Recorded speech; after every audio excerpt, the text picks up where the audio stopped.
How would you sum up how you're feeling right now? Overwhelmed, I would say. That was an exciting one for sure. I would say came out hot early defensively. I would say offense did their thing. We had some ups and downs, but that's football. That's gonna happen in the game. But essentially, we came together as a team and did what we had to do. Came out with a W.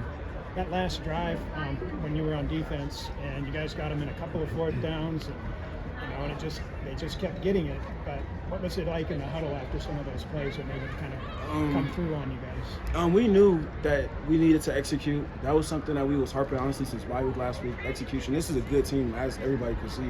It honestly just came down to execution. But we knew if we stuck together that essentially we'll come out with the win. Martinez was throwing the ball all over the place. I mean, what were you seeing from him, especially on that backside in the defensive secondary? He was the freshman of the year last year for a reason. And this is my love you, boy.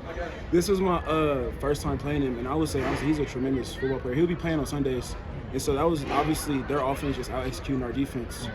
When a couple open receivers there, was that more just them finding pockets in the zone, or I guess what do you kind of attribute that to? I feel like again that comes down to execution. I feel like we were.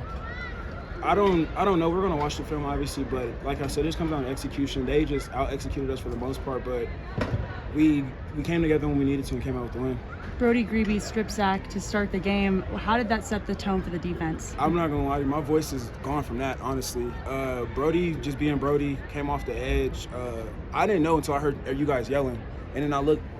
I forgot who came up with the ball, but honestly, I feel like that's the way anybody wants to start a football game. Was it jarring at all to go from that hot start to suddenly down at halftime? Yeah, but I feel like we've been there. We talked about it at halftime. Shoot, we were down 19, I want to say, Weber.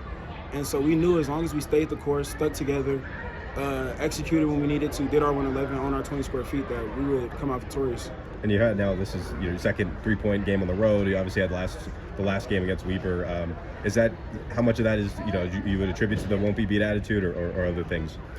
That's obviously, you guys know that's something Coach Vegan harps, but it's one thing to say won't be beat, but it's another thing to go out there and display it. And I feel like honestly, this was one of those games where we had to show that we won't be beat by any means necessary.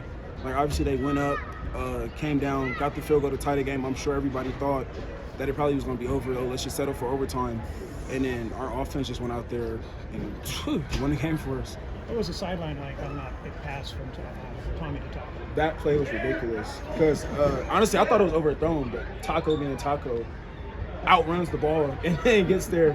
That was honestly, I would say, probably one of my favorite plays I've ever seen in my 6 years in college football. Yeah, because so much was hinging on that play, right? If that's incomplete, then suddenly they're going to get the ball back, right? Are you kind of thinking we might have to go back on the field before that? I feel like that's what we were thinking, but once I saw the ball in the air and I just happened to look down and I just saw 14 streaking down the field, and then Taco just made a play on it.